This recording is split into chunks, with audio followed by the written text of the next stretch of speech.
Hello students, myself doctor BK Bishnoi. IMA के digital platform पे आप सभी का स्वागत है। आज फिजिकल केमिस्ट्री में चैप्टर केमिकल काइनेटिक्स हम डिस्कस करेंगे इंग्लिश मीडियम स्टूडेंट्स के लिए। बोर्ड में 6 मार्क्स का चैप्टर है और कुछ क्वेश्चंस की हेल्प से ऑलमोस्ट पूरा चैप्टर अपन डिस्कस करने वाले हैं। तो शुरू करते हैं फर्स्ट क्वेश्चन से। Yes, first question is define order of reaction. तो ऑर्डर ऑफ रिएक्शन को समझने के लिए सबसे पहले अपने को लॉ ऑफ मास एक्शन का आइडिया होना चाहिए। तो देखते हैं, कोई केमिकल रिएक्शन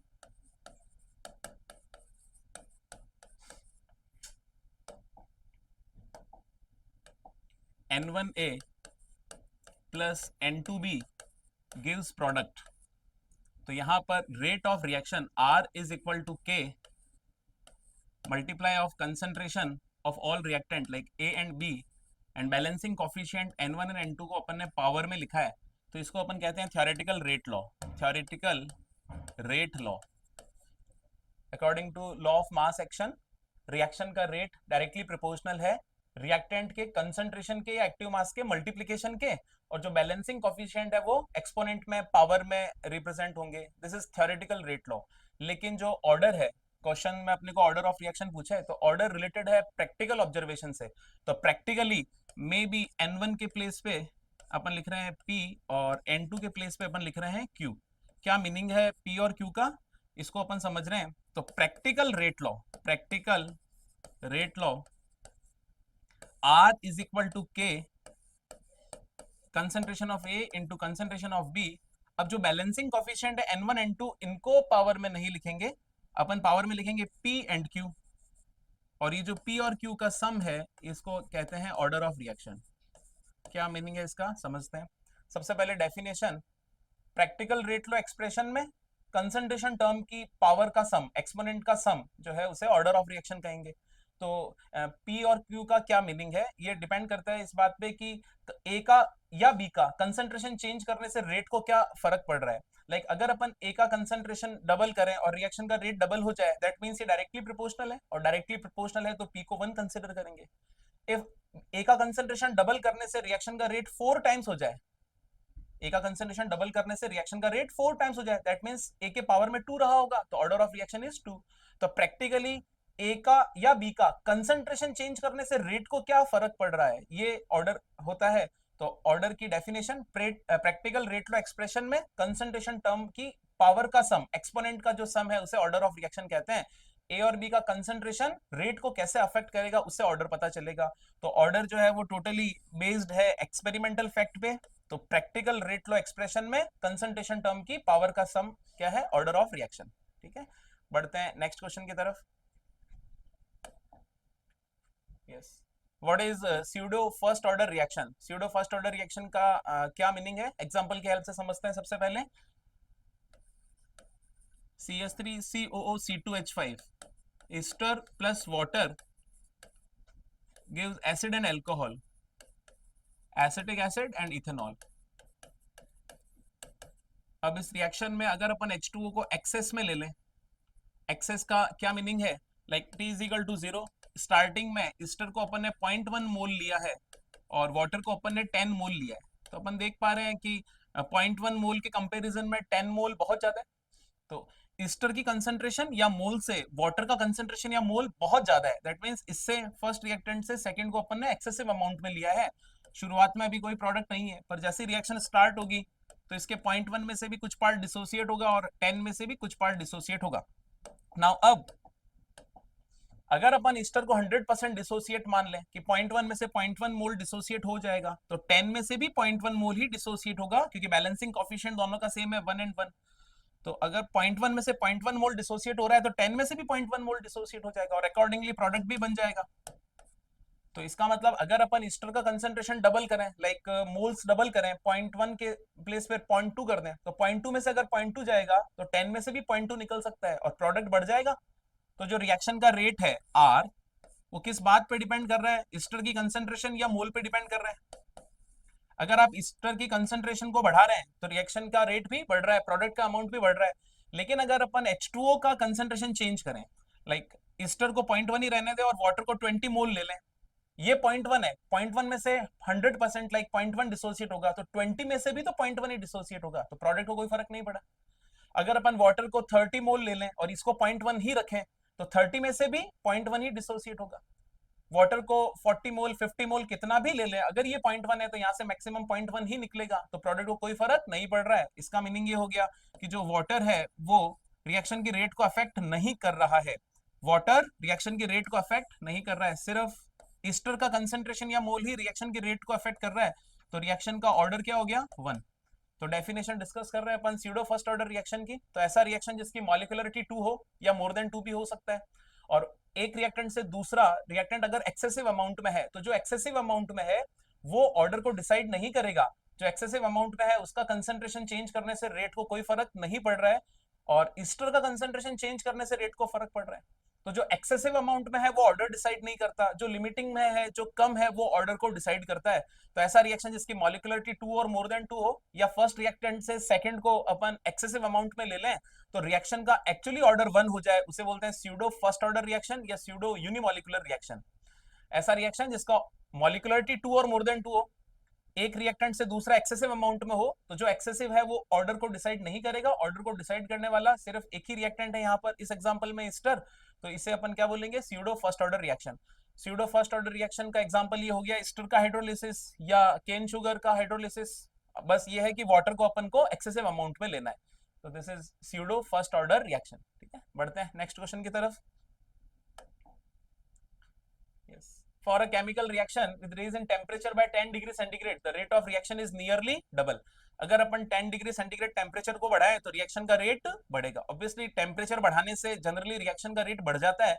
यही क्वेश्चन है कि कितना बढ़ जाता है और टेम्परेचर का क्या फर्क पड़ने वाला है। तो क्वेश्चन में बताया है कि 10 डिग्री टेम्परेचर को बढ़ाएं तो रिएक्शन का रेट डबल हो जाएगा। इसको समझने के लिए अपन एक ग्राफ बना रहे हैं। इस ग्राफ में वाई एक्सिस पे है फ्रैक्शन ऑफ मॉलिक्यूल,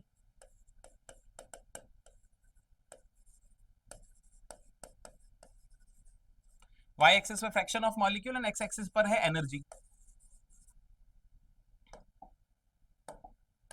सबसे पहले किसी टेम्परेचर टी पर ग्राफ अपन ने प्लॉट किया। ये ग्राफ है टी डिग्री सेंटीग्रेड टेम्परेचर के ऊपर। अब इस ग्राफ का क्या मीनिंग है पहले इसको समझ लेते हैं। इस ग्राफ में एक्स एक्सिस पर एनर्जी है और इस एनर्जी को अपन ने कह दिया है एक्टिवेशन एनर्जी। एक्टिवेशन एनर्जी ऐसा एक्स्ट्रा रिक्वायर्ड एनर्जी जो रिएक्टेंट के पास होना चाहिए जिससे कि वो प्रोडक्ट में कन्वर्ट हो जाए। तो एनर्जी एक्स एक्सिस से बढ़ रही है, इस पॉइंट को अपन ने बोल दिया है एक्टिवेशन एनर्जी। और ये जो मॉलिक्यूल हैं, इस शेडेड एरिया में जो मॉलिक्यूल हैं जिनको अपन A B C D area में रिप्रेजेंट कर रहे हैं, ये सारे मॉलिक्यूल एक्टिव मॉलिक्यूल हैं जो इफेक्टिव कॉलिजन करके प्रोडक्ट में कन्वर्ट होंगे। एंड वाई एक्सिस पे फ्रैक्शन ऑफ मॉलिक्यूल, तो जिन मॉलिक्यूल की एनर्जी काफी कम है उनका भी फ्रैक्शन बहुत कम है, जिनकी एनर्जी काफी ज्यादा है उनका भी फ्रैक्शन बहुत कम है, और जिनकी इंटरमीडिएट एनर्जी है उनका फ्रैक्शन बहुत ज्यादा है, बट ये प्रोडक्ट में कन्वर्ट नहीं होंगे। एक्टिवेशन एनर्जी से ज्यादा एनर्जी रखने वाले मॉलिक्यूल ही प्रोडक्ट में कन्वर्ट होंगे, इफेक्टिव कॉलिजन करेंगे। तो fraction of molecule Y axis पर है, तो जिन मॉलिक्यूल का एनर्जी काफी कम है उनका फ्रैक्शन भी बहुत कम, जिनका एनर्जी काफी ज्यादा है उनका भी फ्रैक्शन बहुत कम, और इंटरमीडिएट एनर्जी वालों का फ्रैक्शन बहुत ज्यादा है, बट ये प्रोडक्ट में कन्वर्ट नहीं होंगे क्योंकि ये मिनिमम रिक्वायर्ड एनर्जी या extra required energy activation energy के क्राइटेरिया को फुलफिल नहीं कर रहे हैं। तो क्या करें, टेम्परेचर को बढ़ाएं। तो टेम्परेचर को 10 डिग्री सेंटीग्रेड अपने को बढ़ाना है। तो नेक्स्ट फिर से ग्राफ अपन बना रहे हैं टी प्लस 10 डिग्री सेंटीग्रेड के ऊपर, और ग्राफ में area under the curve constant रहेगा। Area under the curve constant रहेगा तो ग्राफ राइट हैंड साइड में शिफ्ट हो जाएगा टेम्परेचर बढ़ाने से, क्योंकि टेम्परेचर बढ़ाने से मॉलिक्यूल की एनर्जी बढ़ेगी, लेकिन नंबर ऑफ मॉलिक्यूल नहीं बढ़ने वाला है। मॉलिक्यूल तो उतने ही है बट उनकी एनर्जी बढ़ जाएगी। तो नेक्स्ट ग्राफ बन रहा है टी प्लस 10 डिग्री सेंटीग्रेड के ऊपर। तो ये जो ग्राफ बनाया है ये बनाया है टी प्लस 10 डिग्री सेंटीग्रेड के ऊपर, और इसमें ये है एक्टिव मॉलिक्यूल, इसको कह देते हैं ई और इसको कह देते हैं एफ। तो अब area A B E F, इस एरिया में आपको पहले के कंपैरिजन में एक्टिव मॉलिक्यूल्स का नंबर डबल दिखाई दे रहा है। जितने मॉलिक्यूल पहले एक्टिव थे अब ऑलमोस्ट उससे डबल मॉलिक्यूल एक्टिव हैं, और अगर रिएक्शन में पार्टिसिपेट करने वाले एक्टिव मॉलिक्यूल का फ्रैक्शन डबल हो गया तो रिएक्शन की स्पीड ऑब्वियसली डबल हो जाएगी। तो यहाँ पे मैंने लिखा है area ABEF is nearly equal to 2 times of the area ABCD। ABCD इस एरिया से ABEF, ये एरिया ऑलमोस्ट डबल है, तो फ्रैक्शन ऑफ मॉलिक्यूल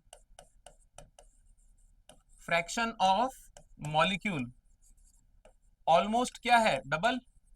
और पहले से डबल मॉलिक्यूल अगर अब एक्टिव हो गए हैं तो रिएक्शन की रेट भी क्या हो जाएगी, ऑलमोस्ट डबल, 2 टाइम्स। अगर fraction of active molecule 3 times हो जाता, एक्टिव मॉलिक्यूल्स का फ्रैक्शन 3 टाइम्स हो जाता, तो रिएक्शन की रेट अपन क्या कह रहे होते हैं, 3 टाइम्स हो जाएगी। तो fraction of active molecule become double, that's why rate of reaction become also double upon increasing temperature by 10 degree centigrade.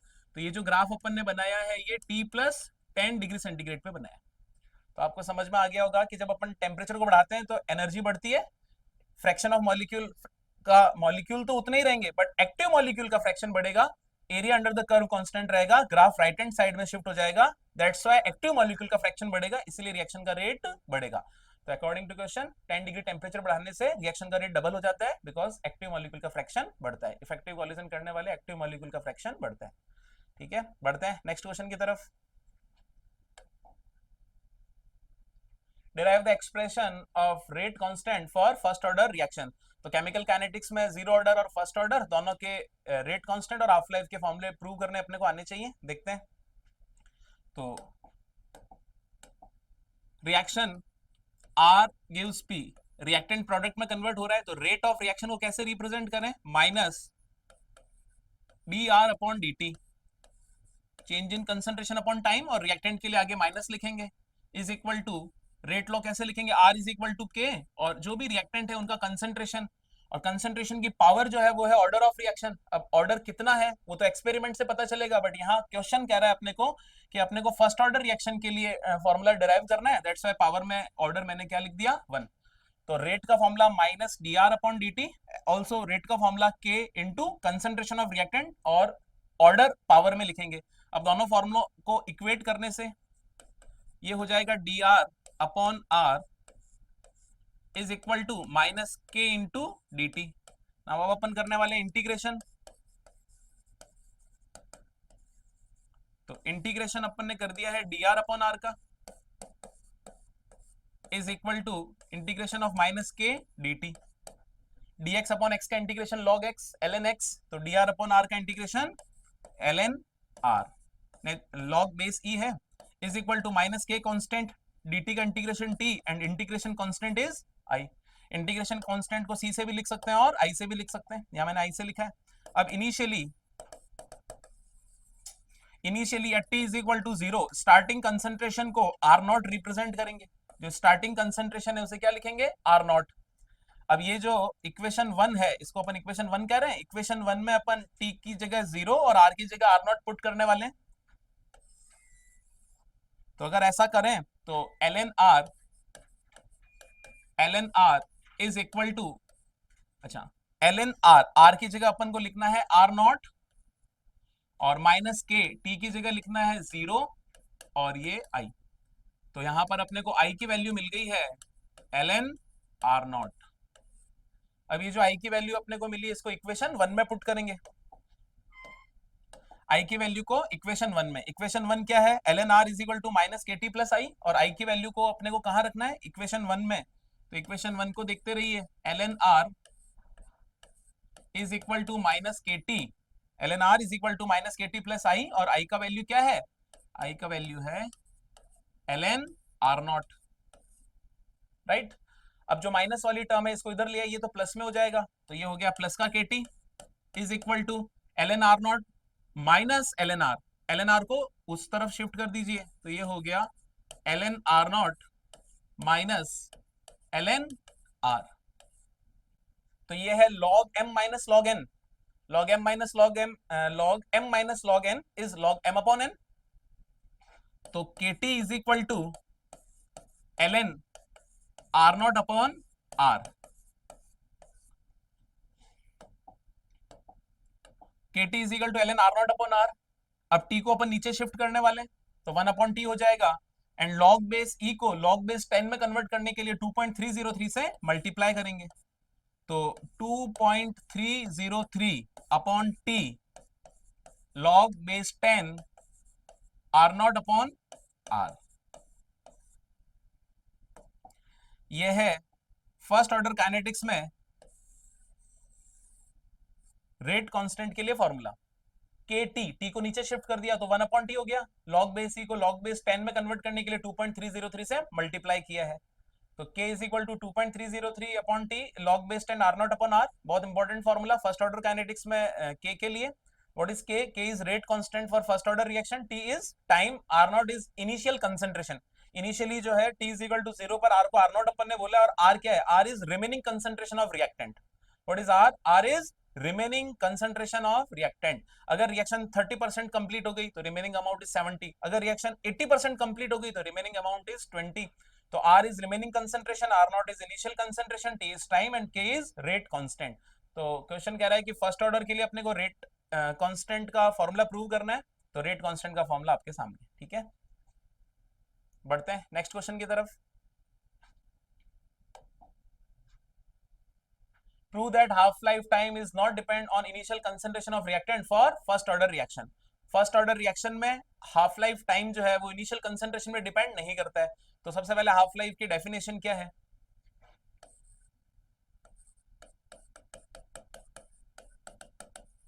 Half life time, yes, half life time T को अपन टी हाफ कह सकते हैं कब? जब remaining concentration को कितना लें? Initial concentration का हाफ। ऐसा टाइम जिसके स्पेंड होने पर इनिशियल कंसंट्रेशन का आधा कंसंट्रेशन रिमेनिंग रह जाए at r is equal to R nought by two, then t is consider as T half. Half life time ऐसा टाइम है जिसके बीतने पर, जिसके जाने पर इनिशियल कंसंट्रेशन का आधा कंसंट्रेशन अगर रह जाए तो उसे अपन क्या बोलेंगे? Half life time. तो ये जो इन्फॉर्मेशन है अगर अपन इसको फर्स्ट ऑर्डर में के फॉर्मूले में पुट कर दें, फर्स्ट ऑर्डर रिएक्शन में के का फॉर्मूला जो अभी रिसेंटली अपन ने प्रूव किया, K is equal to 2.303 upon T log base 10 R not upon are,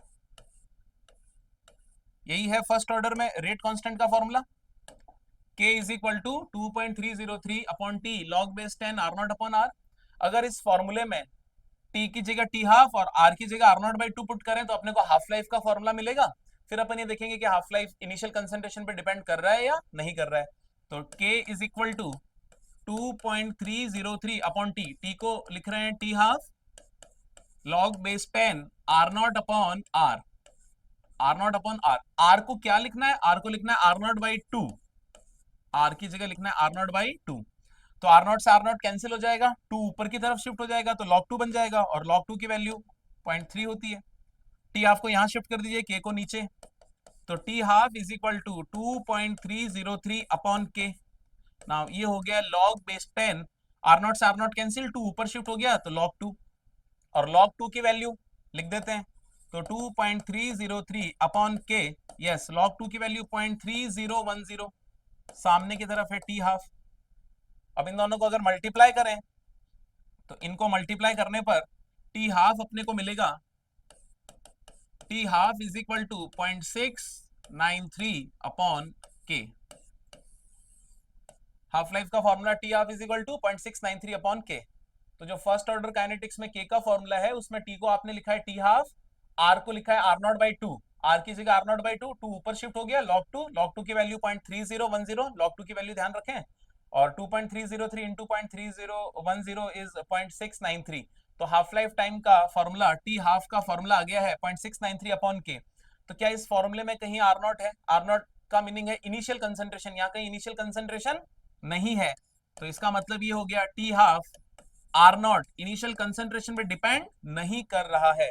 question है prove that half life time is not depend on initial concentration of reactant for first order reaction। तो first order reaction में ये half life का formula, इस half life के फॉर्मूले में कहीं भी आर नॉट नहीं है, तो आर नॉट और टी हाफ का कोई रिलेशन नहीं है, यानी कि इनिशियल कंसंट्रेशन को डबल ट्रिपल एक्सेट्रा कुछ भी करें तो हाफ लाइफ को कोई फर्क नहीं पड़ता है। तो बिल्कुल सिंपल सा हाफ लाइफ का फॉर्मूला और के का फॉर्मूला फर्स्ट ऑर्डर काइनेटिक्स में। ठीक है, बढ़ते हैं नेक्स्ट क्वेश्चन की तरफ।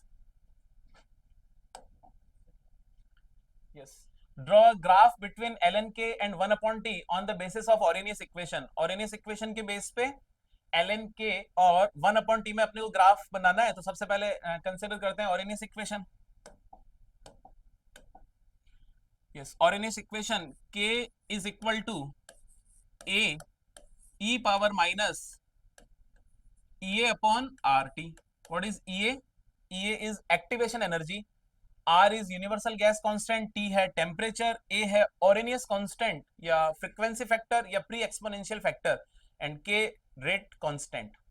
K is rate constant, A Arrhenius constant, frequency factor और pre exponential factor, EA is activation energy, R is universal gas constant and T is temperature. तो ये है ऑरेनियस इक्वेशन। तो ऑरेनियस इक्वेशन के बेस पे अपने को ln k और 1/t में ग्राफ बनाना है। तो यहाँ पे तो ln k यानी कि log k नहीं है, दैट्स वाई अपने को दोनों तरफ log लिखना पड़ेगा। तो दोनों तरफ अपन log लिखने जा रहे हैं। तो ये हो गया ln k is equal to, अब इसको एक ही टर्म पढ़ेंगे तो ये हो गया log m into N. log m into N, एक टर्म तो a हो गई और एक टर्म हो गई e power minus e upon R T. It is log m into N. log m into N is log m plus log n। तो ln k is equal to ln a plus ln e power minus ea upon R T. ln k is equal to ये है log m into N, ये पूरा एक ही term है log m into N, तो log m plus log n। अब अगला step ln k is equal to ln a, log base e और e 1 हो जाएगा, पावर आगे आ जाएगी minus e upon R T. अब इस फॉर्मूले को स्ट्रेट लाइन इक्वेशन से कंपेयर कर सकते हैं। स्ट्रेट लाइन इक्वेशन तो देखते हैं, straight line equation y is equal to mx plus C और c प्लस mx। तो y एक्सेस पे ln के हो जाएगा, x एक्सेस पे 1/t, ग्राफ बना सकते हैं।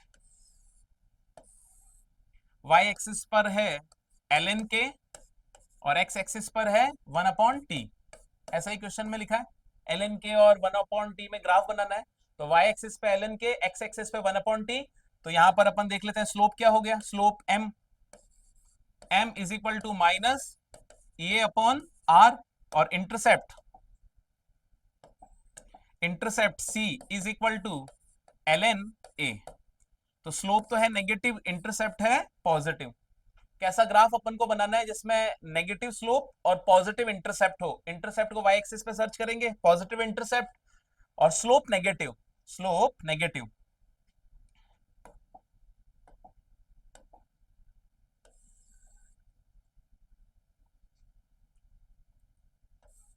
कैसा ग्राफ आना चाहिए, क्या इस ग्राफ का स्लोप नेगेटिव है? यस, इस ग्राफ का स्लोप नेगेटिव है और इंटरसेप्ट क्या है, पॉजिटिव। कितना है intercept, ln a। Positive intercept and negative slope, m is equal to what, minus A upon R. तो negative slope and positive intercept का ग्राफ बना है ln k और 1/t के बीच में। तो क्वेश्चन के हिसाब से ln k और 1/t में कैसा ग्राफ होगा, स्ट्रेट लाइन इक्वेशन से अपन ने कंपेयर किया negative slope and positive intercept का graph. Slope m is equal to minus A upon R. तो बिल्कुल सिंपल क्वेश्चन, ऑरेनियस इक्वेशन के ऊपर बेस्ड। ऑरेनियस इक्वेशन में अपन ने लॉग लिखा, स्ट्रेट लाइन इक्वेशन से कंपेयर किया और नेगेटिव स्लोप और पॉजिटिव इंटरसेप्ट का ग्राफ बन गया। ठीक है, बढ़ते हैं नेक्स्ट क्वेश्चन की तरफ। Yes, explain the effect of catalyst on reaction rate. Reaction rate के को कैटलिस्ट कैसे अफेक्ट करेगा। तो कैटलिस्ट, सबसे पहली बात, कैटलिस्ट वर्ड का जो मीनिंग है ना, वो अपन समझ रहे हैं, पर अपन को हमेशा पॉजिटिव कैटलिस्ट लेना है। कैटलिस्ट पॉजिटिव और नेगेटिव दोनों टाइप के होते हैं। जो रिएक्शन के रेट को एनहेंस करे, रिएक्शन की रेट को बढ़ाए, वो पॉजिटिव कैटलिस्ट, और जो रिएक्शन को सप्रेस करे, रिएक्शन का रेट कम कर दे, वो हो जाता है नेगेटिव कैटलिस्ट। तो अब सिर्फ कैटलिस्ट वर्ड लिखा है, यहाँ पॉजिटिव नेगेटिव तो नहीं लिखा है, कैटलिस्ट। तो अपन इसको सीधा पॉजिटिव कैटलिस्ट के सेंस में लेंगे, पॉजिटिव कैटलिस्ट के हिसाब से अपने को आंसर देना है। तो कैटलिस्ट का इफेक्ट समझने के लिए अगेन अपने को एक ग्राफ बनाना है। ग्राफ में वाई एक्सिस पर अपन ले रहे हैं एनर्जी और एक्स एक्सिस पर ले रहे हैं रिएक्शन कोऑर्डिनेट। रिएक्शन कोऑर्डिनेट या रिएक्शन पाथ की रिएक्शन किस तरीके से आगे बढ़ रही है, और वाई एक्सिस पे अपन ले रहे हैं एनर्जी। अब कैसा ग्राफ बनेगा देखते हैं। ग्राफ एक्सोथर्मिक या एंडोथर्मिक रिएक्शन, तो मैं एक्सोथर्मिक रिएक्शन के अकॉर्डिंग एक ग्राफ बना रहा हूं। इस ग्राफ में ये सबसे जो पीक पे लिखा है, जो पीक है वो है एनर्जी बैरियर, एनर्जी बैरियर, ये है रिएक्टेंट का एवरेज एनर्जी लेवल और ये प्रोडक्ट का एवरेज एनर्जी लेवल। ग्राफ में जो पीक है वो एनर्जी बैरियर को रिप्रेजेंट कर रहा है और बॉटम से लेके पीक तक ये this is threshold energy, minimum energy required for completion of reaction. कोई भी रिएक्शन कंप्लीट हो जाए तो रिएक्टेंट के पास मिनिमम कितना एनर्जी होना चाहिए, उसे क्या बोलते हैं, थ्रेशोल्ड एनर्जी। और ये है average energy of reactant, reactant के पास में इतनी एनर्जी है। अब इतनी एनर्जी तो ऑलरेडी है, लेकिन रिएक्शन कंप्लीशन के लिए रिएक्टेंट इस बैरियर को क्रॉस कर जाए उसके लिए थ्रेशोल्ड एनर्जी की रिक्वायरमेंट है। तो इतनी एनर्जी उनके पास है, इतने की रिक्वायरमेंट है, तो एक्स्ट्रा कितनी एनर्जी चाहिए उसे बोलते हैं activation energy, EA. What is EA? Extra energy required for reactant molecule for completion of reaction. And what is threshold energy? Minimum energy required for completion of reaction. तो इतना energy की जरूरत है और इतना एनर्जी उसके पास ऑलरेडी है, तो एक्स्ट्रा कितनी चाहिए, जो एक्स्ट्रा एनर्जी रिक्वायर्ड है उसे क्या बोलते हैं, एक्टिवेशन एनर्जी। तो आई होप आपको एक्टिवेशन और थ्रेशोल्ड एनर्जी में डिफरेंस समझ में आ गया होगा। अब कैटलिस्ट क्या करता है, रिएक्शन की स्पीड बढ़ाता है। कब? जब पॉजिटिव कैटलिस्ट की बात करें, पॉजिटिव कैटलिस्ट रिएक्शन का स्पीड बढ़ा देते हैं। तो देखते हैं,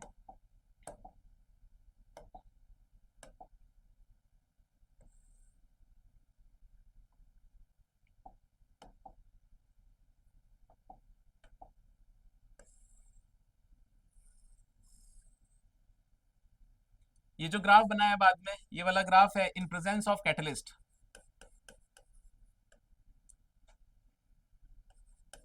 इन प्रेजेंस ऑफ कैटलिस्ट,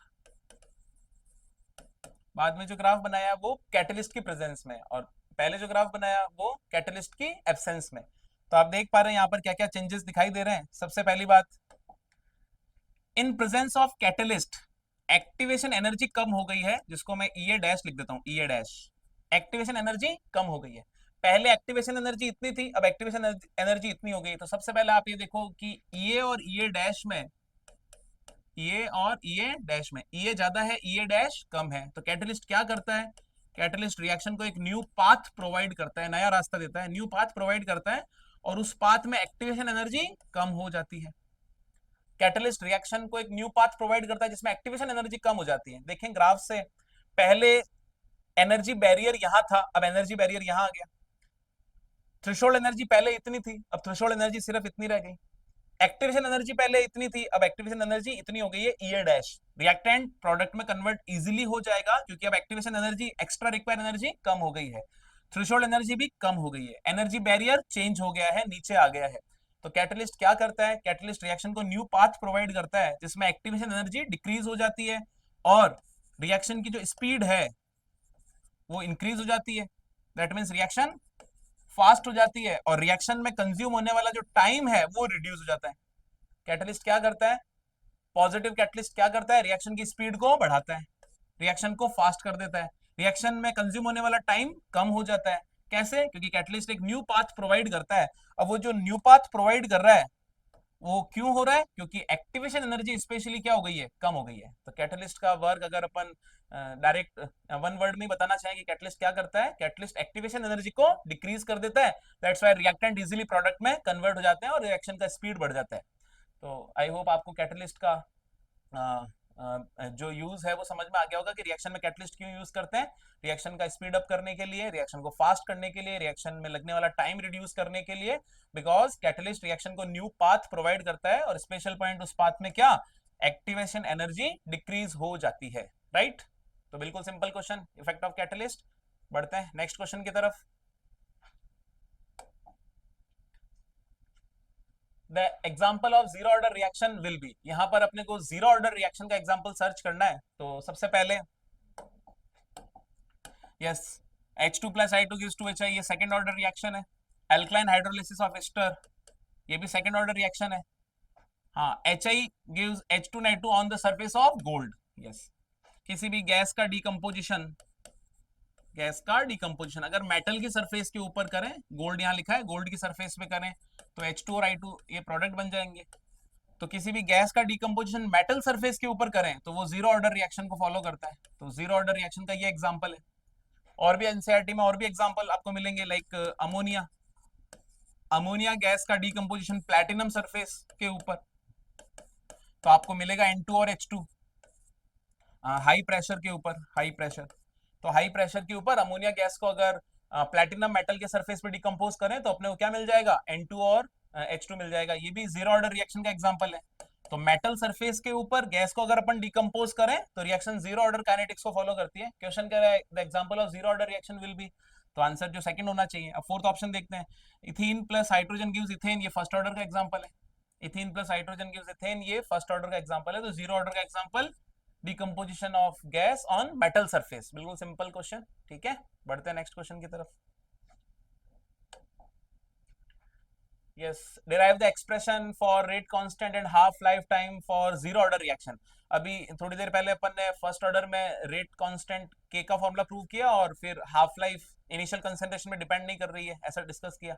अब अपने को जीरो ऑर्डर रिएक्शन के लिए के और हाफ लाइफ का फॉर्मूला प्रूव करना है। Derive the expression for rate constant and half life for the zero order reaction. तो जीरो ऑर्डर रिएक्शन के लिए सेम उसी टाइप से डेरिवेशन, रिएक्टेंट कन्वर्ट हो रहा है प्रोडक्ट में, तो R rate is equal to, rate को कैसे लिखते हैं, तो रिएक्टेंट टाइम के साथ में रिड्यूस होगा तो minus D R upon D T, instantaneous rate change in concentration upon time. और रेट लॉ कैसे लिखेंगे, are is equal to K, और रिएक्टेंट का जो भी कंसेंट्रेशन है, अब पावर में आएगा ऑर्डर ऑफ रिएक्शन। ऑर्डर तो एक्सपेरिमेंटल फैक्ट पे डिपेंड करता है, तो ऑर्डर अपन कैसे लिखें, क्वेश्चन कह रहा है अपने को जीरो ऑर्डर रिएक्शन के लिए आपको प्रूव करना है, दैट्स व्हाई अपन जीरो लिख रहे हैं, otherwise order totally experimentally determined होता है। तो R is equal to minus D R upon D T is equal to K, R power zero और किसी का पावर जीरो मीनिंग हो गया वन, तो D R upon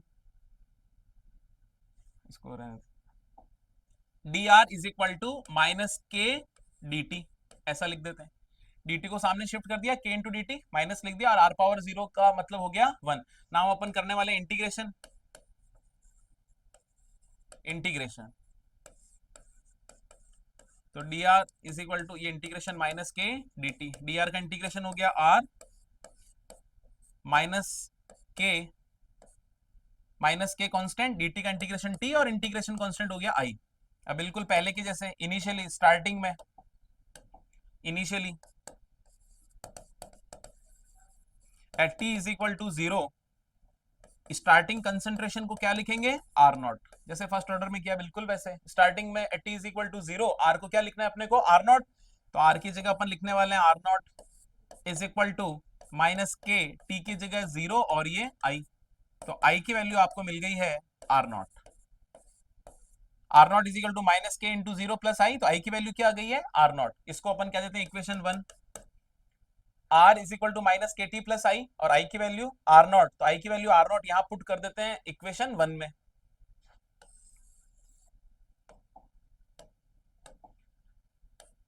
R is equal to minus K T, equation one को देखते रहिए, R is equal to minus K T plus I, और आई की वैल्यू कितनी है आर नॉट, आई की वैल्यू है आर नॉट। ठीक है, इक्वेशन वन में R is equal to minus K T plus I और आई की जो वैल्यू है वो क्या है आर नॉट। अब जो माइनस के टी उसको इधर ले आइए तो प्लस में हो जाएगा, के टी इज इक्वल टू, और आर को उस तरफ शिफ्ट कर दीजिए तो ये हो जाएगा आर नॉट माइनस आर, और टी को नीचे शिफ्ट कर देते हैं तो K is equal to R nought minus R upon T.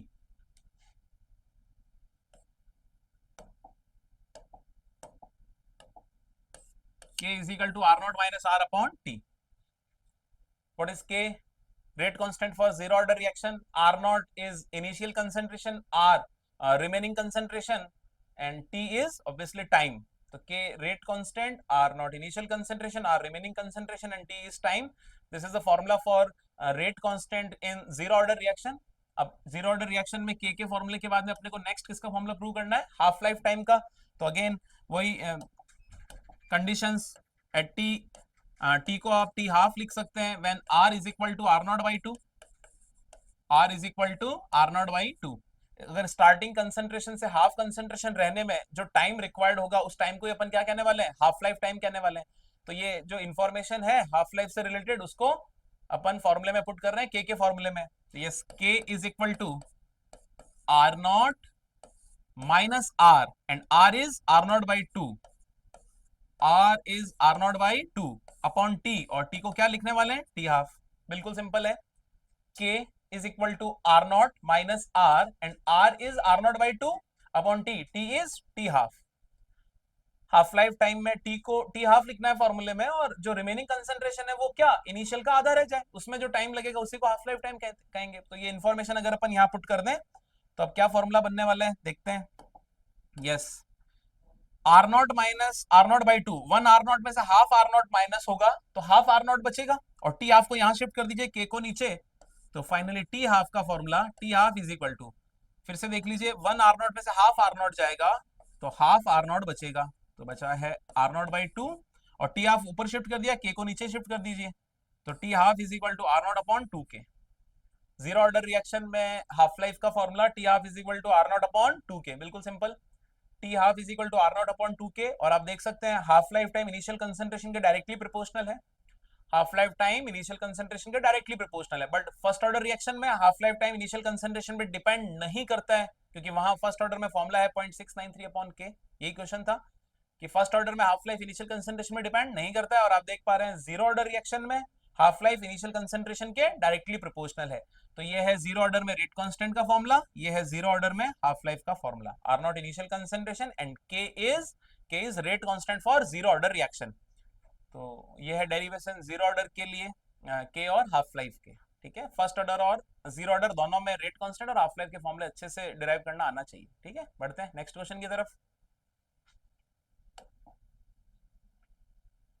Prove that time required for 99% reaction completion for first order reaction is 2 times, है ना, of time required for 90% reaction completion। तो सबसे पहली बात रिएक्शन में ऑर्डर का पता लगाए कि ऑर्डर कौन सा है ना, first order reaction. First order reaction में 99% रिएक्शन कंप्लीशन में जो टाइम रिक्वायर्ड है वो 90% रिएक्शन कंप्लीशन के रिक्वायर्ड टाइम से 2 टाइम्स है, डबल है, ऐसा क्वेश्चन कह रहा है, इसको अपने को प्रूव करना है। तो कैसे करें, सबसे पहले अपने को फर्स्ट ऑर्डर में रेट कांस्टेंट का फॉर्मूला लिखना है, उसी से अपन आगे बढ़ेंगे। तो के का formula first order reaction, first order reaction K is equal to 2.303 upon T log base 10 R not upon R. अभी अपन ने इसको प्रूव किया थोड़े टाइम पहले, K is equal to 2.303 upon T log base 10 R not upon R, ये rate constant का formula है। अब टी को यहां शिफ्ट कर दीजिए और के को नीचे, क्योंकि अपने को टाइम की कैलकुलेशन करनी, कितना टाइम रिक्वायर्ड होगा, तो टी को इधर और के को नीचे शिफ्ट कर देते हैं। तो T is equal to 2.303 upon K log base 10 R not upon R, ये टी का फॉर्मूला बन गया। नाउ अब सबसे पहले 99% रिएक्शन कंप्लीशन के लिए ये फॉर्मूला प्रिपेयर करेंगे, और फिर 90% रिएक्शन कंप्लीशन के लिए फॉर्मूला तैयार करेंगे और उनका रेशियो ले लेंगे, तो अपने को पता चल जाएगा 2 टाइम्स है, 3 टाइम्स है, व्हाटएवर। तो T 99%, the time required for 99% reaction completion, क्या मीनिंग है इसका, टी 99% का time required for 99% reaction completion. तो लिखते हैं 2.303 upon K log base 10 R not. अब इनिशियल अमाउंट अगर अपन 100 ले लें तो आर होता है रिमेनिंग कंसेंट्रेशन या रिमेनिंग अमाउंट। तो अगर 99% रिएक्शन कंप्लीशन की तरफ चली गई, 99% रिएक्शन कंप्लीट हो गई, 100 में से 99 चला गया, तो पीछे कितना बचा, 1, बिल्कुल simple. Next 2.303 upon K log base 10, yes, initial amount अपन 100 लेते हैं। अब इसका क्या मीनिंग है, T 90%, time required for 90% reaction completion, 90% reaction तो कंप्लीट हो गई, तो रिमेनिंग कितना बचा, ऑब्वियसली 10। 99% जब रिएक्शन कंप्लीशन की तरफ है तो 1% रिमेनिंग है, और 90% रिएक्शन कंप्लीशन हुआ है तो 10% रिमेनिंग है। ये initial amount is 100, then remaining amount is 10 after the completion of 90% reaction. तो ये बन गया इक्वेशन 1, ये बन गया इक्वेशन 2। जैसे अपन इन दोनों इक्वेशन का रेशियो लेंगे अपने को रिजल्ट मिल जाएगा, क्वेश्चन में जो भी आपसे पूछा है वो इन्फॉर्मेशन अपने को मिल जाएगी। यस, तो अपन करने वाले हैं equation 1/2, equation 1/2 T 99% upon T 90%। Yes, देखिए इक्वेशन 1/2 करेंगे तो 2.303 अपॉन के एंड 2.303 अपॉन के कैंसिल हो जाएंगे। जैसे अपन रेशियो बनाएंगे इक्वेशन 1 और 2 का, तो 2.303 अपॉन के कैंसिल हो जाएगा। यहां बचा है लॉग 100, यहां बचा है लॉग 100 अपॉन यहां एक जीरो से एक जीरो कैंसिल, तो क्या बचा log 10, log 10, राइट। इधर बच गया log 100, इधर जीरो जीरो कैंसिल, log 10, और log 100 की वैल्यू और log 10 की वैल्यू पुट करेंगे। यस, log 100 की वैल्यू 2 और log 10 की वैल्यू 1। ये है t 99% अपॉन t 90%। इसको सामने शिफ्ट कर देते हैं, तो t 99% is equal to 2 times of the t 90%। कैसे रीड करें इसको कि 90% रिएक्शन कंप्लीशन में जो टाइम रिक्वायर्ड होगा,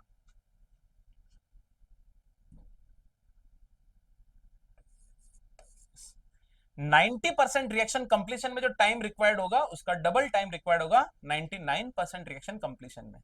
लाइक 90% रिएक्शन कंप्लीशन में लाइक 5 मिनट कंज्यूम हुए, 5 मिनट, तो 5 इंटू टू 10, तो 99% रिएक्शन कंप्लीट होने में 10 मिनट लगेंगे। जितना टाइम लगता है 90% रिएक्शन कंप्लीशन में, उसका डबल टाइम रिक्वायर्ड होगा 99% रिएक्शन कंप्लीशन में। और यही क्वेश्चन कह रहा है, prove that the time required for 99% reaction completion for first order reaction is 2 times, double 2 times of the time required for 90% reaction completion. तो बिल्कुल सिंपल क्वेश्चन, जो काइनेटिक्स फर्स्ट ऑर्डर काइनेटिक्स में के का formula है, उसी में T को अपन इधर शिफ्ट किया, एक बार 99%, एक बार 90% के लिए दो इक्वेशन बनाई, उनका रेशियो लिया, आंसर आपके सामने। ठीक है, बढ़ते हैं नेक्स्ट क्वेश्चन की तरफ। Okay, for the certain reaction R is equal to K A power 2 into B when the initial concentration of A is triple। Question कह रहा है कि अगर अपन स्टार्टिंग कंसेंट्रेशन जो ए का है उसको 3 टाइम्स कर दें, keeping the concentration of B constant, B को चेंज नहीं करना है, तो इनिशियल रेट वुड बी, जो पहले रेट है उससे अब रेट क्या हो जाएगी, तो कितने टाइम्स रेट इंक्रीज या डिक्रीज हो जाएगी, इस टाइप के ऑप्शन अपने पास हैं। तो जो भी रिएक्शन रही होगी ए प्लस बी गिव्स प्रोडक्ट, और जो भी कॉफिशिएंट रहे होंगे वो तो बैलेंसिंग कॉफिशिएंट से तो अपन सिर्फ थ्योरेटिकल रेट लो लिख सकते हैं, बट क्वेश्चन में अपने को प्रैक्टिकल रेट लो गिवन है। क्वेश्चन में प्रैक्टिकल रेट लो गिवन है, R is equal to K into concentration of A into concentration of B. अब अगर यहाँ N1 N2 में लिख दूं N1 N2,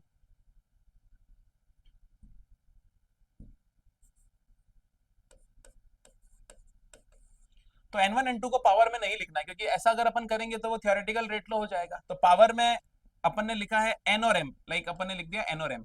तो जो N और M का सम है वो क्या है, ऑर्डर ऑफ रिएक्शन, और ऑर्डर ऑफ रिएक्शन के लिए क्या रिक्वायर्ड है, प्रैक्टिकल रेट लॉ रिक्वायर्ड है। तो R इज इक्वल टू के A power N and B power M, ऐसा। अब क्वेश्चन ने अपने को बता दिया कि A की ऑर्डर 2 है और B की ऑर्डर 1 है, तो वही वैल्यू पुट कर देते हैं। देखिए R is equal to K ए के लिए ऑर्डर अकॉर्डिंग टू क्वेश्चन 2 है और बी के लिए ऑर्डर क्वेश्चन के अकॉर्डिंग 1 है, राइट। ऐसा क्वेश्चन अपने को सजेस्ट कर रहा है। नाउ अब इसमें क्या क्या चेंजेस हुए हैं, इनिशियल कंसेंट्रेशन ए का क्या कर दिया ट्रिपल, और बी को क्या रखा है कांस्टेंट, तो बी को तो चेंज करना नहीं है और ए को अपन को ट्रिपल कर देना है, तो एक इक्वेशन और बनाएंगे और उस इक्वेशन को देखते हैं।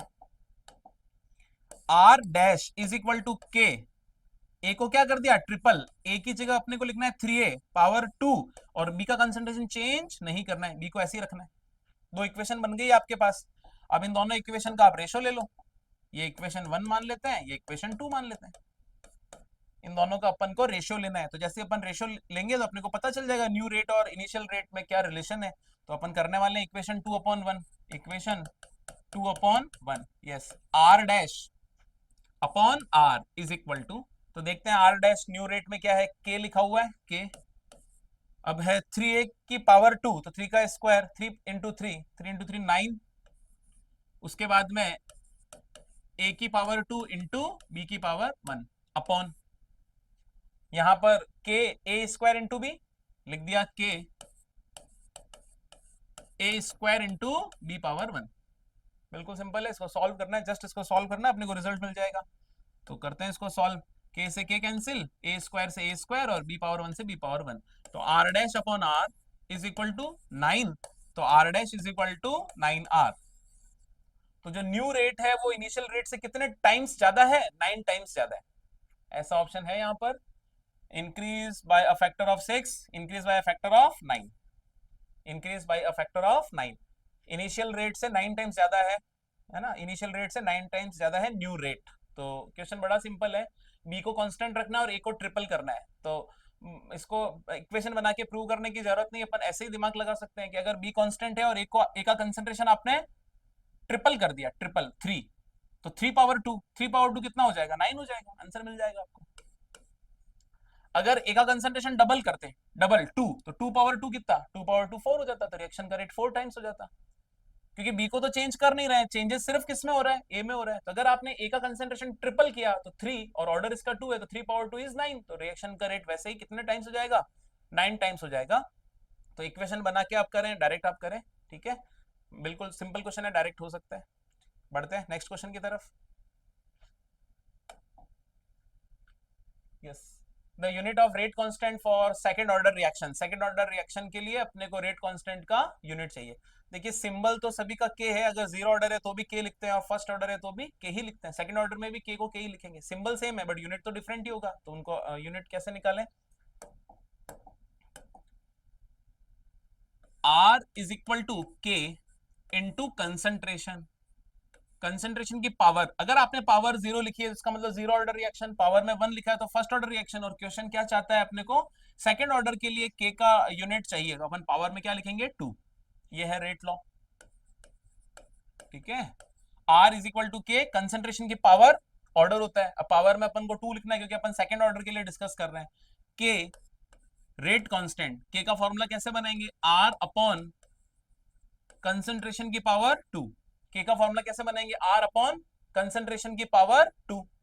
अब यूनिट अपन लिखने जा रहे हैं के की, के का यूनिट लिखने जा रहे हैं, तो सबसे पहले अपने को लिखना पड़ेगा आर का यूनिट। यस, आर का यूनिट, रेट का यूनिट, रेट मोल litre inverse second inverse. Rate क्या है? Change in concentration upon time, concentration का यूनिट मोल पर लीटर और टाइम का यूनिट सेकंड अगर लें तो रेट का यूनिट क्या हो गया? मोल लीटर इनवर्स सेकंड इनवर्स, ये रेट का यूनिट है, अपॉन कंसेंट्रेशन। अब कंसेंट्रेशन का यूनिट क्या होता है? मोल पर लीटर, कंसेंट्रेशन इज मोल पर लीटर, बट कंसेंट्रेशन की पावर में कितना है? 2, कंसेंट्रेशन की पावर में 2 है, तो यहां पर अपने को स्क्वायर करना पड़ेगा, यहां पर अपने को स्क्वायर करना पड़ेगा। तो ऊपर भी मोल पर लीटर है और नीचे मोल पर लीटर की पावर 2 है, तो एक मोल पर लीटर से एक मोल पर लीटर कैंसिल कर दीजिए, तो नीचे की तरफ क्या बच जाएगा? मोल पर लीटर, नीचे की तरफ बच जाएगा मोल पर लीटर, तो लीटर ऊपर शिफ्ट हो जाएगा, तो ये बन जाएगा लीटर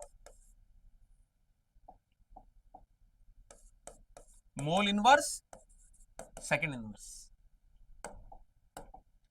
देखिए R इज इक्वल टू के, कंसेंट्रेशन की पावर 2, क्योंकि सेकंड ऑर्डर के लिए डिस्कस कर रहे हैं, तो के का फॉर्मूला बन गया आर अपन कंसेंट्रेशन की पावर 2, तो के का यूनिट निकालने के लिए आर का यूनिट लिखना पड़ेगा, और रेट का यूनिट क्या होता है? Mole litre inverse second inverse, और कंसेंट्रेशन का यूनिट मोल पर लीटर, अब उसका करना है स्क्वायर, तो मोल पर लीटर से मोल पर लीटर कैंसिल, नीचे की तरफ बच गया है मोल पर लीटर, तो लीटर ऊपर शिफ्ट हो गया, मोल नीचे रह गया, तो litre mole inverse second inverse is the order of rate constant for second order reaction. Similarly अगर अपने को जीरो ऑर्डर का यूनिट निकालना है, जीरो ऑर्डर रिएक्शन में के का यूनिट निकालना है, तो कंसेंट्रेशन की पावर लिखेंगे 0, और कंसेंट्रेशन की पावर 0, किसी की पावर 0 मतलब 1, तो जो रेट का यूनिट है वही रेट कांस्टेंट का यूनिट है।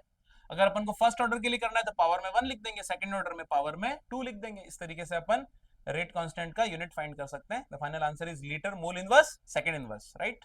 बढ़ते हैं नेक्स्ट क्वेश्चन की तरफ।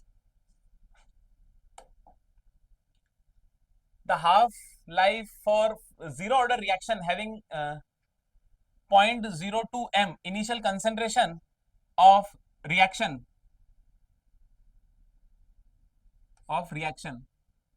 initial concentration of reaction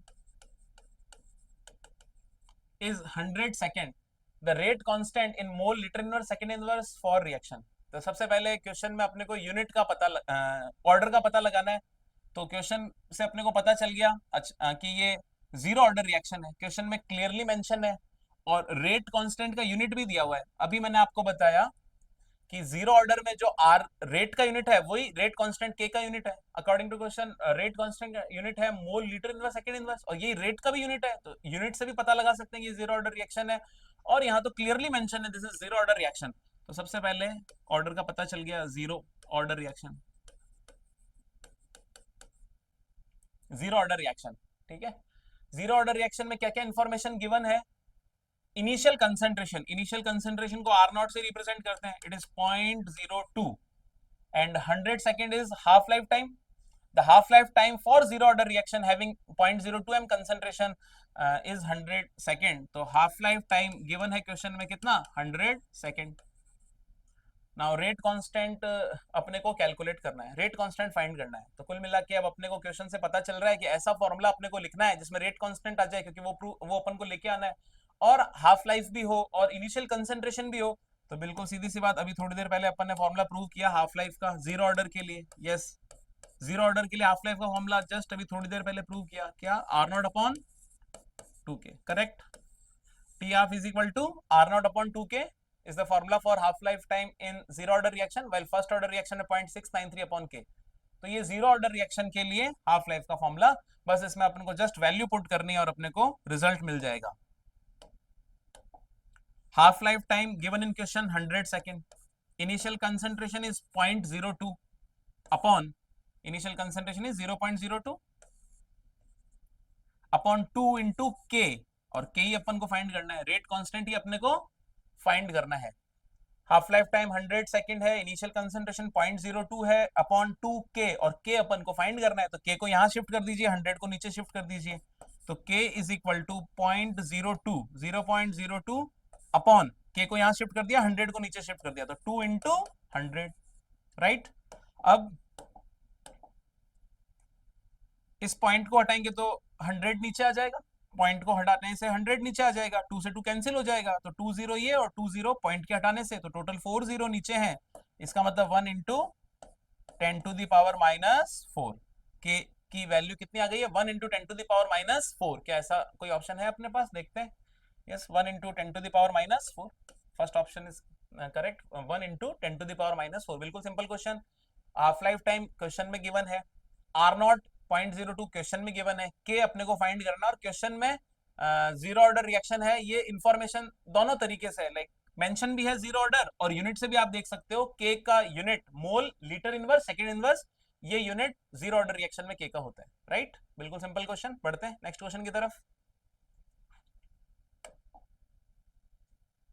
A first order reaction takes 40 minutes for 30% decomposition. Calculate the half life time.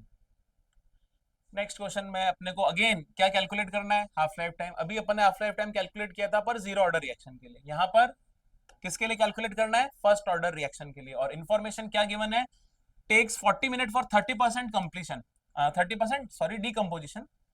Reaction 30% reaction में जो रिएक्टेंट है वो 30% डिकम्पोज हो गए, उसमें 40 मिनट टाइम लगा, तो हाफ लाइफ टाइम क्या होगा इस क्वेश्चन में। तो सबसे पहले हाफ लाइफ टाइम का फॉर्मूला लिख देते हैं for first order reaction. First order reaction में हाफ लाइफ का formula 0.693 upon k. First order reaction में हाफ लाइफ का फॉर्मूला 0.693 अपॉन के। 40 मिनट फॉर 30% कंप्लीशन, तो अपन के की वैल्यू निकालते हैं, के इज इक्वल टू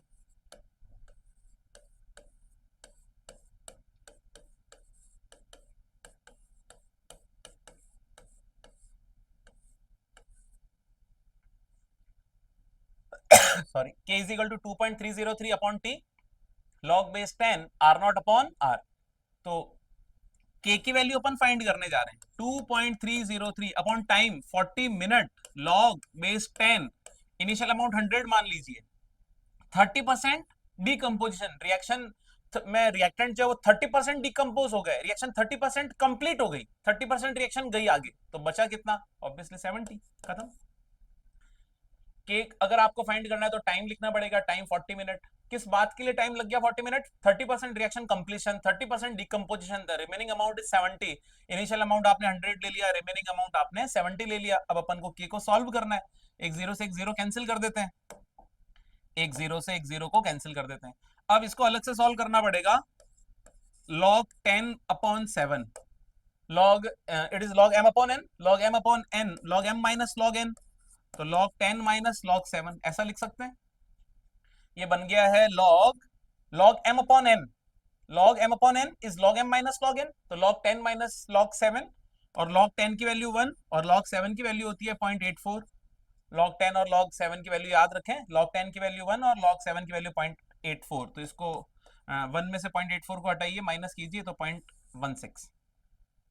तो अपने को log 10/7 की वैल्यू मिल गई है 0.16, ये अपन यहां पुट करने वाले हैं। तो k is equal to 2.303 upon 40 into log 10/7, log 10 minus log 7, 1 minus 0.84, it is 0.16। इसको सॉल्व करने से कुछ 0.009 के आसपास आपको मिलेगा k का वैल्यू। k की वैल्यू जब आपको पता चल जाएगी तो अपने को फाइंड क्या करना है, हाफ लाइफ टाइम। तो T half is equal to 0.693 upon k, just k की वैल्यू पुट करने से हाफ लाइफ टाइम आ जाएगा।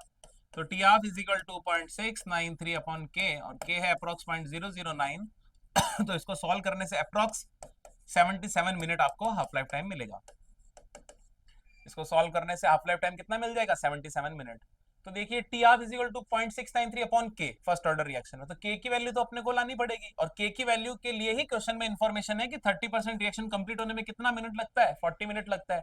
तो अपन ने यूज किया फर्स्ट ऑर्डर में के फॉर्मूले को।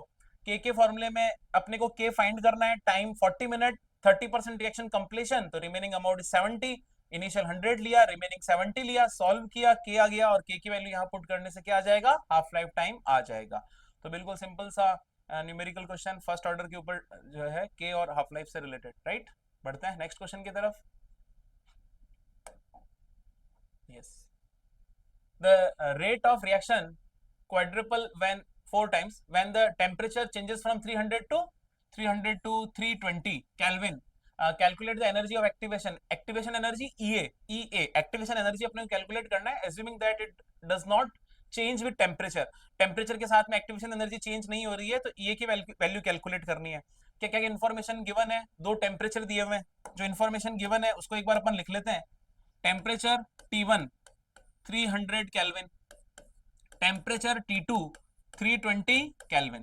टेम्परेचर दो अलग अलग अपने को गिवन है, और एक्टिवेशन एनर्जी अपने को फाइंड करनी है। और सबसे इंपॉर्टेंट बात, the rate of reaction quadruple when the temperature change from 300 to 320। Reaction का रेट 4 टाइम्स हो जाता है, रिएक्शन का रेट 4 टाइम्स हो जाए या रेट कांस्टेंट 4 टाइम्स हो जाए, इस टाइप के क्वेश्चन को करने के लिए अपने को यूज करना पड़ेगा ऑरिनियस इक्वेशन। ऑरिनियस इक्वेशन का भी लॉग फॉर्म। तो ऑरिनियस इक्वेशन का लॉग फॉर्म क्या है, log base 10 k2 upon k1 is equal to EA upon 2.303, EA upon 2.303 R 1 upon T1 minus 1 upon T2। log base 10 k2 by k1 is equal to EA upon 2.303 R 1 upon T1 minus 1 upon T2। ऑरिनियस equation का log form, बड़ा important formula chemical kinetics में। अब यहां पर देखते हैं क्या क्या आपने को इन्फॉर्मेशन गिवन है। ये है K2 अपॉन K1, ये रेट कांस्टेंट का रेशियो है at temperature T1 and T2। T1 और T2 टेम्परेचर पे rate constant K1 and K2 respectively है। अब जो रेट कांस्टेंट का रेशियो है वो रेट का रेशियो है। अब क्वेश्चन कह रहा है कि रेट 4 टाइम्स हो गई, दैट मींस रेट कांस्टेंट भी कितने टाइम्स हो गया, 4 टाइम्स। तो K2 अपॉन K1 ये अपने को लिखना है 4। अगर T1 टेम्परेचर पे रेट कांस्टेंट K है तो T2 टेम्परेचर पे रेट कांस्टेंट 4K, तो जब इसको सॉल्व करेंगे तो रेशियो 4 आ जाएगा। तो रेट 4 टाइम्स हो या रेट कांस्टेंट 4 टाइम्स हो, अपन यहां ऐसा लिखेंगे log base 10 4 is equal to what, EA जो अपन को फाइंड करना है 2.303 R 1 अपॉन T1 तो 300 एंड T2 इज 320। अब R की वैल्यू अपन सब जानते हैं, तो R की वैल्यू पुट करेंगे और अपन क्या कैलकुलेट करने वाले हैं, EA एक्टिवेशन एनर्जी। तो बिल्कुल सिंपल सा क्वेश्चन है, बस कैलकुलेशन थोड़ी लेंदी है इसमें। log 4 की वैल्यू होती है 0.6020, 0.6020 पर अपन इसको 0.6 ले लेते हैं। ऐसे याद रखें, log 2 की वैल्यू 0.3 तो log 4 की वैल्यू 0.6, log 2 की वैल्यू से डबल, log 2 की वैल्यू 0.3, log 4 की value 0.6 is equal to EA upon 2.303 R। अच्छा एलसीएम ले लेते हैं यहां पर, 300 इंटू 320, यहां बच जाएगा 20। अब EA इज इक्वल टू, अच्छा R की वैल्यू पहले लिख देते हैं, R is equal to, R होता है 8.314 जूल में, और अगर अपन किलो जूल में लिखना चाहें तो इंटू 10 टू द पावर -3। अब ये हो गया kilo joule mole inverse kelvin inverse. R की वैल्यू अपन अगर किलो जूल में ले रहे हैं तो एक्टिवेशन एनर्जी भी किलो जूल में आ जाएगी, अगर अपन जूल में लेते हैं तो आर की वैल्यू अगर जूल में लेते हैं तो एक्टिवेशन एनर्जी भी जूल में आ जाएगी।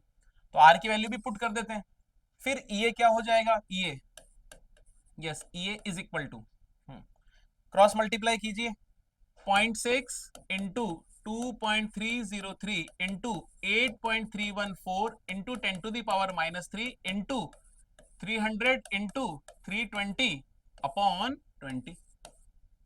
देखिए ये अपन को फाइंड करना है, 0.6 into 2.303 into R, and R is 8.314 into 10⁻³ into 300 into 320, सब क्रॉस मल्टीप्लाई में इसके साथ आ गए और जो 20 है वो नीचे शिफ्ट हो गया, राइट, बिल्कुल सेम।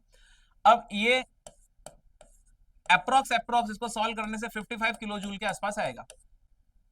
तो कैलकुलेशन लेंदी है, उसमें टाइम लगेगा, लेकिन कॉन्सेप्ट बड़ा सिंपल है। दो अलग अलग टेम्परेचर 300 और 320 अपने को गिवन है, आर की वैल्यू अपने को हमेशा खुद याद होनी चाहिए, ठीक है, और रिएक्शन का रेट 4 टाइम्स हो या रेट कांस्टेंट 4 टाइम्स हो, तो यहाँ पर log k2 अपन k1 की जगह अपन 4 लिखेंगे और log 4 की वैल्यू log 2 की वैल्यू से डबल 0.6। तो बिल्कुल सिंपल न्यूमेरिकल ऑर्डिनरी इक्वेशन का log फॉर्म यहाँ पर काम में आ रहा है, ठीक है। बढ़ते हैं आगे नेक्स्ट क्वेश्चन की तरफ। Derive the expression for rate constant of gaseous first order reaction SO2Cl2 gives SO2 and Cl2 if initial pressure of SO2Cl2 is Pi and total pressure of reaction mixture at time t is Pt। तो देखिए gaseous first order में rate constant का formula prove करना है। अभी अपन ने rate constant के का फॉर्मूला फर्स्ट ऑर्डर के लिए प्रूव किया है, बट यहाँ कंडीशन है गैसियस रिएक्शन के लिए प्रूव करना है।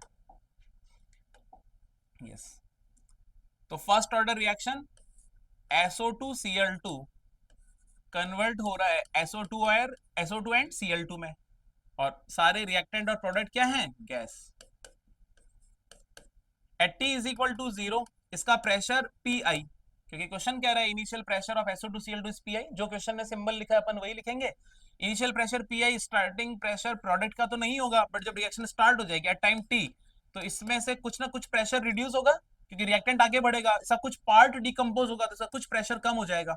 कितना प्रेशर कम हो जाएगा, तो मान लेते हैं अपन इसका x प्रेशर कम हो जाएगा। कितना प्रेशर कम हो जाएगा, x। तो इसका कितना प्रेशर क्रिएट होगा, बैलेंसिंग कोफिशिएंट से देखिए 1 से 1 मोल बनना चाहिए, तो अगर ये x प्रेशर इसका रिड्यूस हुआ है तो इसका x प्रेशर जनरेट होगा और इसका भी x प्रेशर जनरेट होगा। स्टार्टिंग प्रेशर इज Pi में से कुछ पार्ट कुछ प्रेशर कम होगा, लाइक x प्रेशर कम होगा तो इसका x और x प्रेशर जनरेट होगा, क्योंकि बैलेंसिंग कोफिशिएंट इनके सेम है 1 and 1, राइट। अब अपन क्या फाइंड कर रहे हैं, टोटल प्रेशर, क्योंकि टोटल प्रेशर रिएक्शन मिक्सचर का है ना, किसी टाइम t पर Pt है, तो अपन फाइंड कर रहे हैं total pressure at time t। Total pressure total pressure को Pt से रिप्रेजेंट करेंगे, तो Pt क्या हो जाएगा, रिएक्टेंट का कितना प्रेशर रिमेनिंग रहा, P initial minus x, starting में था P इनिशियल x गया, तो पीछे कितना बचा, P initial minus x। Product SO2 का प्रेशर क्रिएट हुआ x और इसका प्रेशर जनरेट हुआ x। अब इसको सॉल्व करना है, तो सॉल्व करेंगे तो एक x कैंसिल करें, तो ये हो गया Pt is equal to Pi plus x। तो x की वैल्यू अपने को मिल जाएगी, क्या, x की value Pt minus Pi। x की वैल्यू अपन ने निकाल ली है Pt माइनस Pi। देखिए स्टार्टिंग प्रेशर Pi, x उसमें से कम हुआ, ये x और x क्रिएट हुए क्योंकि बैलेंसिंग कोफिशिएंट 1 1 है, तो at time t total pressure of reaction mixture है ना, रिएक्टेंट जो बचा है वो Pi माइनस x, प्रोडक्ट बना है x और x, प्रेशर की बात कर रहे हैं, remaining pressure of reactant is Pi minus x, product का x और x प्लस x से माइनस x कैंसिल किया, तो Pi plus x is Pt। x की वैल्यू फाइंड करनी तो Pt माइनस Pi, राइट। क्यों अपन ने x की वैल्यू फाइंड की, क्योंकि ये भी अपने आगे काम में आने वाली है। तो अब अपन लिखने वाले हैं pressure of reactant is SO2Cl2, pressure of reactant eight time t, ठीक है। तो उस प्रेशर को अपन ऐसे रिप्रेजेंट कर देते हैं PSO2Cl2, ठीक है। तो स्टार्टिंग प्रेशर था Pi और x, उसमें से गया, तो बचा कितना, रिमेनिंग कितना है, Pi माइनस x। तो pressure of SO2Cl2 at time t is Pi minus x, और जो Pi माइनस x है ना, इसमें अपन अगर x की वैल्यू पुट कर दें, x की वैल्यू अपन ने ऑलरेडी फाइंड कर ली है, तो x की वैल्यू पुट करने जा रहे हैं, एक्स की वैल्यू है पीटी माइनस पीआई। देख लीजिए एक्स की वैल्यू क्या है, एक्स की वैल्यू है पीटी माइनस पीआई। अब इसको थोड़ा सॉल्व करते हैं। तो ये पीआई और माइनस माइनस प्लस, प्लस का पीआई, तो कितना 2 P minus P t is equal to pressure of SO2 Cl2 at time T. Starting pressure P i और एक्स गया तो रिमेनिंग है P i minus X, remaining pressure is P i minus X और X की value है पीटी माइनस पीआई, वो put कर दी तो पीआई और पीआई मिलकर 2 पी माइनस पीटी।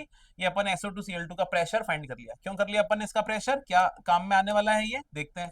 अपने को चाहिए रेट कांस्टेंट का फॉर्मूला, के का formula 2.303 upon T log base 10।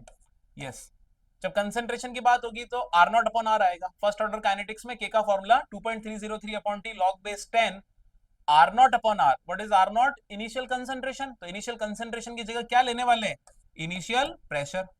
Initial concentration की जगह initial pressure upon R, R not upon R, R is remaining concentration और रिमेनिंग कंसेंट्रेशन की जगह क्या लेने वाले हैं, remaining pressure. Remaining pressure of SO2 Cl2 at time T is P i minus X and X की वैल्यू आपने find कर ली है पीटी माइनस पीआई। उससे SO2 Cl2 का प्रेशर अपने को पता चल गया 2 P minus PT.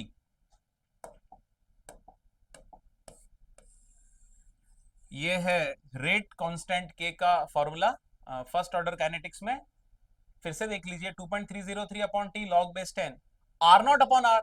Are naught है इनिशियल कंसेंट्रेशन तो उसकी जगह अपने लिखा है initial pressure P i upon R, R is remaining concentration उसकी जगह लिखा है remaining pressure and remaining pressure of SO2 Cl2 is 2 P minus P t, right. तो ये फॉर्मूला कब वैलिड है, क्या सारी रिएक्शन में ये फॉर्मूला वैलिड है, ऐसा नहीं है। ये फॉर्मूला तभी वैलिड होगा जब एक रिएक्टेंट दो टुकड़ों में टूटे, like A gives B plus C, सारे के सारे गैस होने चाहिए। गैसियस रिएक्शन के लिए अपन ने प्रूव किया है, जैसे कि SO2 Cl2 डिकम्पोज हो रहा है SO2 एंड Cl2 में, लाइक अपन लिख सकते हैं PCl5 कन्वर्ट हो रहा है PCl3 एंड Cl2 में, PCl5 कन्वर्ट हो रहा है PCl3 एंड Cl2 में। तो जब एक रिएक्टेंट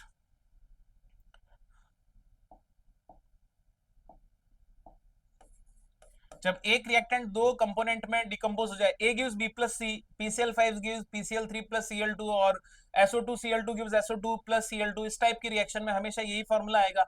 बट अगर रिएक्शन चेंज हो गई, कॉफिशिएंट चेंज हो गए, लाइक यहाँ पर अपन ने बैलेंसिंग कॉफिशिएंट यहाँ पर ने 2 या 3 या C/2 ऐसा कुछ लिखा है, तो अकॉर्डिंगली फॉर्मूला चेंज हो जाएगा। तो ये जो फॉर्मूला है इसको अपन मेमोराइज तो करें, पर ये ध्यान रखें कि अपन इसको प्रूव कैसे किया, कौन सी स्टैंडर्ड इक्वेशन से प्रूव किया, A gives B plus C, SO2 Cl2 gives SO2 plus Cl2, ये अपन को ध्यान रखना है। बाकी first order kinetics gaseous reaction में रेट कांस्टेंट का फॉर्मूला, राइट। बढ़ते हैं नेक्स्ट क्वेश्चन की तरफ। Yes, what are the conditions for effective collision. Effective collision देखिए, अब सबसे पहली बात कॉलिजन क्या है, कॉलिजन क्यों जरूरी है। किसी भी रिएक्शन को कंप्लीट करवाने के लिए कॉलिजन मस्ट है। जैसे रिएक्शन आपके सामने ये है,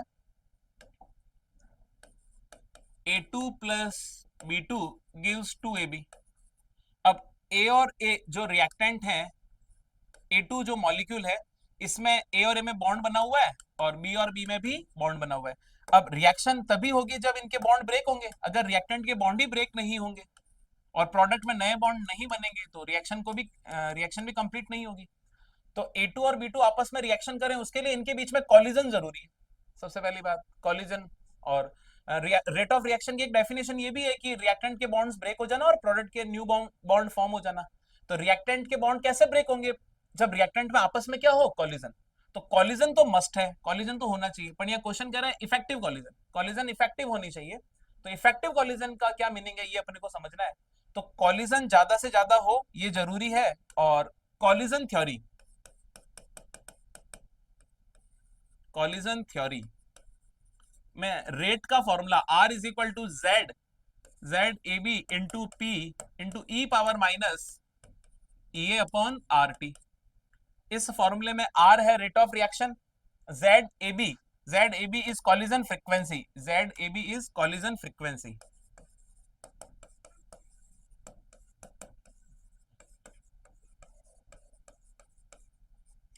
कॉलिजन फ्रीक्वेंसी क्या है, number of collision in unit time and unit volume.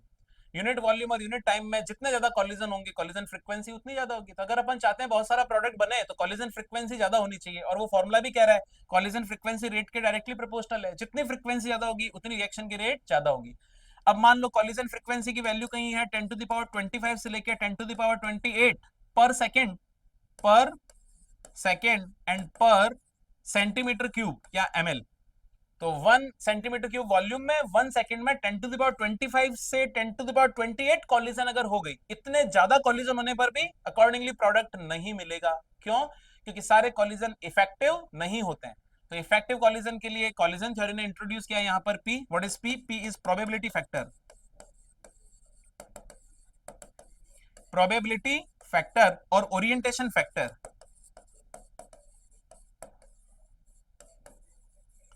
Probability factor और ओरिएंटेशन फैक्टर किस बात की प्रोबेबिलिटी?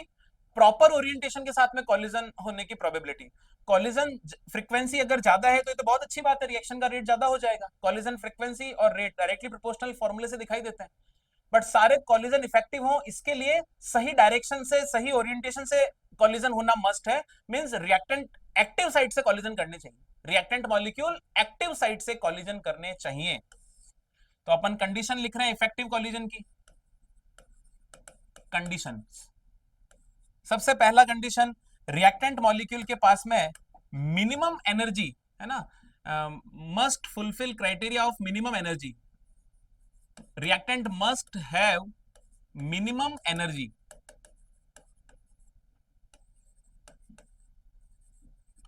रिएक्टेंट के पास मिनिमम एनर्जी तो होनी ही चाहिए, जिसको अपन कहते हैं थ्रेशोल्ड एनर्जी। तो थ्रेशोल्ड एनर्जी के इक्वल या उससे ज्यादा एनर्जी होनी चाहिए। पहली शर्त, पहली कंडीशन इफेक्टिव कॉलिजन के लिए। अगर minimum required energy threshold energy का क्राइटेरिया ही फुलफिल नहीं होगा तो कॉलिजन इफेक्टिव हो ही नहीं सकती। तो molecule must have minimum energy या थ्रेशोल्ड एनर्जी, थ्रेशोल्ड एनर्जी के इक्वल या उससे ज्यादा एनर्जी होनी चाहिए, पहली कंडीशन। दूसरी condition, molecule must be collide with proper orientation. Molecule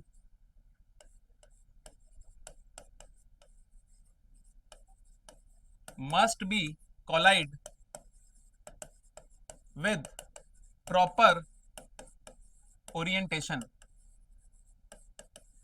proper orientation के साथ में कॉलिजन होना चाहिए। ये दोनों कंडीशन है रिएक्शन के लिए कि molecule must be collide with proper orientation, सही डायरेक्शन से कॉलिजन हो, एक्टिव साइड से कॉलिजन करे, और कॉलिजन फ्रीक्वेंसी तो ऑब्वियसली ज्यादा होनी चाहिए। सिर्फ फ्रीक्वेंसी ज्यादा होने से कुछ नहीं होगा। फ्रीक्वेंसी अगर बहुत ज्यादा भी है और रॉन्ग ओरिएंटेशन से मॉलिक्यूल कोलाइड कर रहे हैं तो रिएक्शन की रेट नहीं बढ़ेगी। तो प्रॉपर ओरिएंटेशन भी हो, कॉलिजन फ्रीक्वेंसी भी ज्यादा हो तो रिएक्शन का रेट ज्यादा हो जाएगा। तो कंडीशन है molecule must have minimum energy level, threshold energy के इक्वल से ज्यादा एनर्जी होनी चाहिए, और प्रॉपर ओरिएंटेशन होना चाहिए। अब ओरिएंटेशन को समझने के लिए बेस्ट एग्जांपल है SN2 रिएक्शन। SN2 रिएक्शन मैंने लिखा है CH3Br methyl bromide and nucleophile OH minus. Product आपको मिलेगा CH3OH और ये लिविंग ग्रुप Br माइनस। तो ऑर्गेनिक केमिस्ट्री में SN1 और SN2 रिएक्शन का पार्ट बड़ा इंपॉर्टेंट रहता है। तो देखिए, ब्रोमीन के ऊपर है पार्शियल नेगेटिव चार्ज, तो अगर OH फ्रंट से अटैक करे तो ब्रोमीन पे भी नेगेटिव, OH पे भी नेगेटिव। तो अगर OH फ्रंट से अटैक करे तो नेगेटिव नेगेटिव में हो जाएगा repulsion, that's why reaction feasible नहीं होगी, रिएक्शन आगे नहीं बढ़ेगी, प्रोडक्ट नहीं मिलेगा, तो उसे अपन बोलेंगे improper orientation. If OH back side से अटैक करे, अगर OH बैक साइड से अटैक करे तो कार्बन के ऊपर क्या है? पार्शियल पॉजिटिव चार्ज, ब्रोमीन पे नेगेटिव तो कार्बन पे पॉजिटिव। अगर OH बैक साइड से अटैक करेगा तो अपने को प्रोडक्ट मिल जाएगा।